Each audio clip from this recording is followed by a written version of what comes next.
பாருங்கள் இடிமுரசு டிவி. இது உண்மையின் முரசு. உள்ளூர் செய்தி முதல் உலகச் செய்திகள் வரை உடனுக்குடன் அறிந்திட இடிமுரசு டிவிக்கு சப்ஸ்கிரைப் பண்ணுங்க. கரூர் மாவட்டம் குளித்தலை அருகே கடம்பர் கோவில் பகுதி பகவதி அம்மன் கோவில் தெருவில் அமைந்துள்ள ஸ்ரீ பகவதி அம்மன் ஸ்ரீ கருப்பணசுவாமி கோவில் திருவிழா நிகழ்ச்சி 4 நாட்கள் கோலாகலமாக நடைபெறவுள்ளது.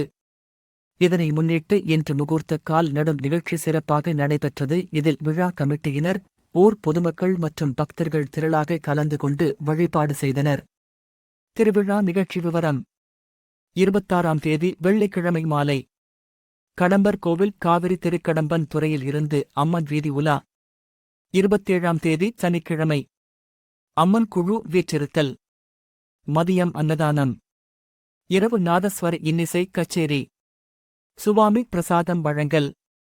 28ஆம் தேதி ஞாயிற்றுக்கிழமை மாலை 6:30 மணி ஸ்ரீ பகவதி அம்மன் திருக்கோவிலில் மஞ்சள் நீராட்டுடன் அம்மன் புறப்பட்டு பெரியபாலம் ஸ்ரீ அங்காளபரமேஸ்வரி அம்மன் கோவில் சென்று முக்கிய வீதிகளில் உலா வந்து மீண்டும் பகவதி அம்மன் கோவிலில் அம்மன் குடிபுகும் நிகழ்ச்சி. 30ஆம் தேதி செவ்வாய்க்கிழமை மாலை 7 மணி விளையாட்டு விழா நடைபெற்று திருவிழா நிறைவடைகிறது. இந்த திருவிழாவிற்கான அனைத்து ஏற்பாடுகளையும் விழா கமிட்டியினர் மற்றும் ஊர் பொதுமக்கள் இணைந்து செய்து வருகின்றனர். பக்தர்கள் திரளாக கலந்து கொண்டு அம்மன் அருளைப் பெற வேண்டுமென அழைப்பு விடுக்கப்பட்டுள்ளது.